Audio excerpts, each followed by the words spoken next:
ज्ञान की इस श्रृंखला को आगे बढ़ाते हुए हम 5वें दिन के व्याख्यान में राजीव भाई से जानेंगे कि क्यों है रिफाइंड तेल हृदयघात एवं अन्य रोगों का कारण, कौन सा घी हमारे स्वास्थ्य के लिए सर्वश्रेष्ठ है, अमृत समान गुड़ और विष समान चीनी, अजवाइन से पेट के रोगों के उपचार और त्रिफला नामक अमृत बनाने का उपाय।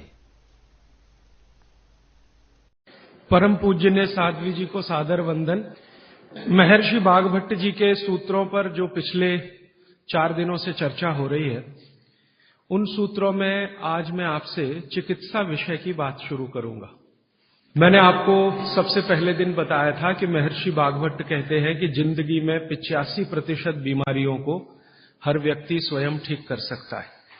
तो अब तक जो मैं बात कर रहा था कल तक, वो 85% वाला हिस्सा था। आज मैं आपको 15% वाले हिस्से की बात करूंगा। जो बचा हुआ 15% हिस्सा है जिसमें किसी विशेषज्ञ की जरूरत है, वो वाली बात आपसे शुरू करूंगा। लेकिन आज आप महसूस करेंगे व्याख्यान खत्म होने के बाद कि अरे, ये 15% भी हम कर सकते हैं। बागभट्ट जी की यही खूबी है। वो ये कहते हैं कि जो व्यक्ति भी अपने शरीर का सूक्ष्म अवलोकन कर सके, ऑब्जर्वेशन, सूक्ष्म माइक्रो लेवल पे, वो सभी विशेषज्ञ हो सकते हैं। तो विशेषज्ञ चिकित्सा के स्तर पर आज मैं उनका एक अध्याय आपके सामने लेता हूं। ऐसे उन्होंने लगभग 40 से ज्यादा अध्याय लिखे हैं, उसमें से एक मैं शुरू करता हूं। बहुत कम चीजें ऐसी हैं प्रकृति में जो वात पित्त कफ तीनों को एक साथ ठीक रखें। कुछ चीजें ऐसी हैं जो वात को अच्छा रखेंगी, कुछ चीजें ऐसी हैं जो पित्त को अच्छा रखेंगी, कुछ चीजें ऐसी हैं जो कफ को अच्छा रखेंगी। वात को अच्छा रखने वाली सबसे अच्छी चीज जो आपके घर में है वो है तेल। तेल तेल वो जिसमें आप सब्जियां बनाते हैं। लेकिन उन्होंने एक शब्द पर जोर दिया है कि तेल का माने शुद्ध तेल। तो शुद्ध तेल का माने तेल की घानी से निकाला हुआ सीधा सीधा तेल, बिना कुछ मिलाए हुए सीधा सीधा तेल, उसमें कुछ नहीं मिलाया, मतलब नॉन रिफाइंड तेल। तो बागभट्ट जी का निवेदन है कि आप तेल शुद्ध खाइए, माने रिफाइंड तेल मत खाइए, डबल रिफाइंड तेल मत खाइए। अब आप कहेंगे जी क्यों नहीं खाएं, डॉक्टर तो यही बोलते हैं कि रिफाइंड खाओ, डबल रिफाइंड खाओ तो आपको हृदयघात नहीं आएगा वगैरह वगैरह। ये जो रिफाइंड तेल है, मैंने इनको देखा है कैसे रिफाइंड किया जाता है। आप भी देख लें, कभी मौका मिले तो बहुत अच्छा होगा। किसी भी तेल को रिफाइंड करने में 6 से 7 केमिकल इस्तेमाल होते हैं और डबल रिफाइंड करने में 12 से 13 केमिकल इस्तेमाल होते हैं। वो सब केमिकल मनुष्य के द्वारा बनाए गए हैं प्रयोगशाला में। भगवान का बनाया हुआ एक भी केमिकल तेल को रिफाइंड नहीं कर सकता। भगवान का बनाया हुआ माने प्रकृति का दिया हुआ, जिसको आप अंग्रेजी में कहते हैं ऑर्गेनिक। जितने भी केमिकल तेल को साफ करने के लिए उपयोग किए जाते हैं वो सब इनऑर्गेनिक है, और इनऑर्गेनिक केमिकल ही दुनिया में जहर बनाते हैं और उनका कॉम्बिनेशन जहर की तरफ ही लेके जाता है। आज की दुनिया में मॉडर्निज्म के नाम पर, आधुनिकता के नाम पर जितने इनऑर्गेनिक केमिकल्स जगह जगह इस्तेमाल हो रहे हैं, वो सब आपको धीरे धीरे उस तरफ ले जा रहे हैं जहां आप जहर अपने ही शरीर में पैदा कर दें। इसलिए रिफाइंड तेल, डबल रिफाइंड तेल गलती से भी मत खाइए, गलती से भी मत खाइए।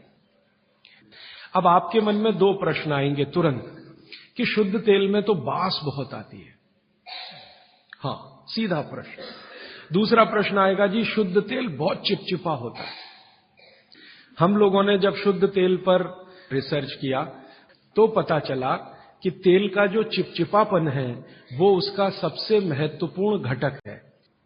और जैसे ही तेल में से ये चिपचिपापन निकाला तो पता चला वो तेल ही नहीं बचा, वो हिस्सा ही गायब हो गया।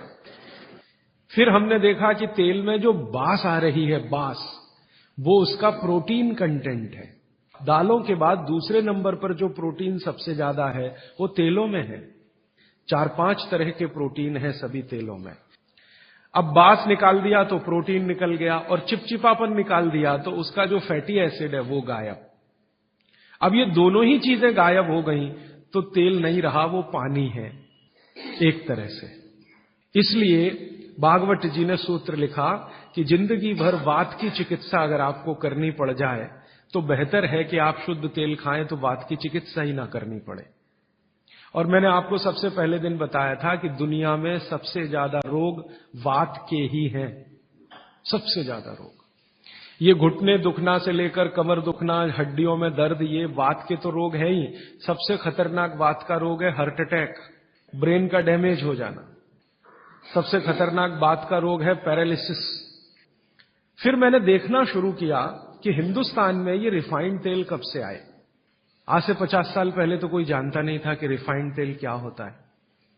ये पिछले 20-25 वर्षों में आए हैं रिफाइंड तेल। कुछ कंपनियां निकली इस देश में, कुछ विदेशों से आई, कुछ हिंदुस्तानी कंपनियां, दोनों ने मिलकर रिफाइंड तेल का चक्कर चलाया। रिफाइंड तेल बहुत अच्छा है, बहुत अच्छा है।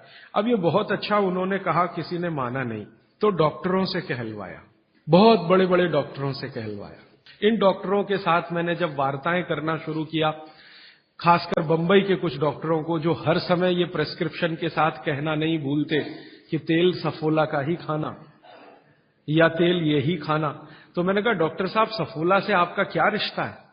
ये क्यों नहीं कहते तेल तिल का ही खाना? ये क्यों नहीं कहते तेल नारियल का ही खाना? ये क्यों नहीं कहते तेल मूंगफली का ही खाना? ये सफोला कहां से आ गया? तो वो डॉक्टर तो नहीं बताते, लेकिन उनकी पत्नियां बताती हैं कि वो सफोला वाला आता है ना, तो डॉक्टर साहब को कभी रेफ्रिजरेटर दे जाता है, कभी टेलीविजन दे जाता है, कभी डॉक्टर साहब और मुझे मिला के नेपाल की यात्रा करा देता है, कभी हमारे बच्चों के साथ हमको अफ्रीका की सफारी दिखा देता है। तो ये है चक्कर सारा कि एक तरह से किकबैक डॉक्टर साहब को प्रत्यक्ष और परोक्ष रूप से मिल रही है। इसलिए डॉक्टर साहब बार बार कह रहे हैं कि सफोला का तेल खाना। अब ये सफोला का तेल हमने लेकर टेस्ट किया लेबोरेटरी में। सूरजमुखी का तेल जो अलग अलग ब्रांड का है वो टेस्ट किया लेबोरेटरी में। दिल्ली में all India institute of medical sciences के कई डॉक्टरों को इसमें इंटरेस्ट हुआ कि बात तो ये गहरी है, इस पे काम करके देखना चाहिए। तो वो डॉक्टरों ने जो कुछ भी निकाल के दिया है रिसर्च के रूप में, है तो बहुत मोटा हिस्सा, अगर बात करूं तो बहुत दिन बीत जाएंगे, उसका निष्कर्ष एक वाक्य में बता देता हूं कि तेल में जैसे ही आप बास को निकालेंगे और उसका चिपचिपापन हटाएंगे, वो तेल ही नहीं रहता, तेल के सारे महत्वपूर्ण घटक निकल जाते हैं। और डबल रिफाइंड में तो कुछ भी नहीं बचता। डबल रिफाइंड तो बिल्कुल छूछ है, कुछ है ही नहीं उसमें, और आप उसको खा रहे हैं। तो तेल के माध्यम से शरीर को जो कुछ चाहिए वो मिलता नहीं।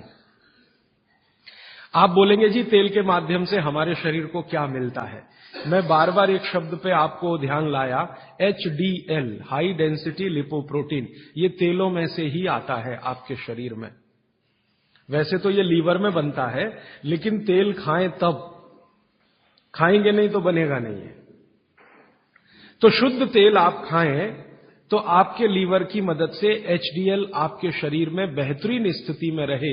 और ये HDL ही है जो आज की रिसर्च बताती है जो वात को कंट्रोल कर सकता है, HDL ही है। तो आधुनिक विज्ञान का ये HDL और 3500 साल पहले के विज्ञान भागवत चिकित्सा का तेल, ये दोनों एक ही चीजें हैं। तो आप शुद्ध तेल खाएं तो HDL अच्छा रहे, HDL अच्छा रहे, जिंदगी में हार्ट अटैक आने की कोई संभावना नहीं। आप निसंकोच अपना जीवन बिताइए। फिर एक और महत्व की बात, हमने हमारे कुछ दोस्त लोग हैं इस अभियान में जुड़े हुए, उनके ऊपर एक्सपेरिमेंट किए। खासकर छत्तीसगढ़ में हमारे कुछ मित्र हैं। मैंने कहा भाई आप ऐसा करो, चिकित्सा करनी है तो बाघभट्ट की करो। हाँ ठीक है करेंगे। तुम डॉक्टर बंद कर दो। हाँ बंद कर देंगे। तो ऐसे हमने कुछ हमारे दोस्त इकट्ठे किए जिनको बहुत ज्यादा समस्या है कोलेस्ट्रॉल की, बहुत ज्यादा समस्या है ट्राइग्लिसराइड की, बहुत ज्यादा समस्या है हाई बीपी की। ऐसे कुछ लोग इकट्ठे किए। और छत्तीसगढ़ में ये इसलिए किया कि छत्तीसगढ़ भारत में ऐसा एक राज्य है जहां शुद्ध तेल अभी भी मिलता है। गांव गांव में तेल निकालने वाली घानियां हैं, आसानी से तेल उपलब्ध है और आसानी से सरसों भी उपलब्ध है, मूंगफली भी उपलब्ध है। तो वहां करने का ये एक ही प्रयोजन था और ये लगभग हम 3-3.5 साल से कर रहे हैं। अभी भी ये चालू है, हमारा काम बंद नहीं हुआ है। तो वहां हमने जिन जिन लोगों को शुद्ध तेल पर लाया उनका ये बंद करा दिया, रिफाइंड और डबल रिफाइंड, और शुद्ध तेल पर वो आते गए। अभी उनकी स्थिति ये है कि जब हम उनको डॉक्टर को दिखाते हैं और पुरानी रिपोर्ट लेके जाते हैं कि देखो 3 साल पहले इनकी ये रिपोर्ट थी, कोलेस्ट्रॉल इतना, ट्राइग्लिसराइड इतना, ये इतना, तो डॉक्टर कहता है ये रिपोर्ट में तो 8 दिन के ज्यादा जिंदा नहीं रहना चाहिए, हार्ट अटैक आना ही चाहिए और मरना ही चाहिए, लेकिन आप बचे कैसे हैं? तो अब रिपोर्ट ये देख लो। आज की रिपोर्ट उनको दिखाते हैं तो वो कहते हैं कि मिरेकल है, ये मिरेकल कुछ नहीं है, चमत्कार कुछ नहीं, बस एक ही है कि शुद्ध तेल खाया उन्होंने और जो तेल के घटक होते हैं वो भरपूर मात्रा में उनके शरीर को मिले, इसलिए उनके ट्राइग्लिसराइड्स लेवल कम हुए, कोलेस्ट्रॉल लेवल माने VLDL, LDL कोलेस्ट्रॉल लेवल कम हुए, HDL उनका बहुत तेजी से बढ़ा, ब्लड प्रेशर उनका अपने आप कम हुआ, हार्ट अटैक आने की जो कंडीशन बनी हुई थी वो पूरी तरह से खत्म हुई। और अब इतना काम करने के बाद मुझे ये कॉन्फिडेंस हो गया है कि उनमें से 2 हमारे कार्यकर्ता तो ऐसे हैं जिनको हार्ट में भयंकर ब्लॉकेज थे, अभी चेक कराएंगे तो वो ब्लॉकेज भी नहीं मिलेंगे। ये आया रिपोर्ट और बागभट्ट जी का देखकर फिर मैंने देखना शुरू किया। आप भी जरा पुरानी चीजें याद करिए, 20 साल पहले की, 25 साल पहले की, तो हमारे घरों में बहुत सारी चीजों में बहुत बार तेल का उपयोग होता था।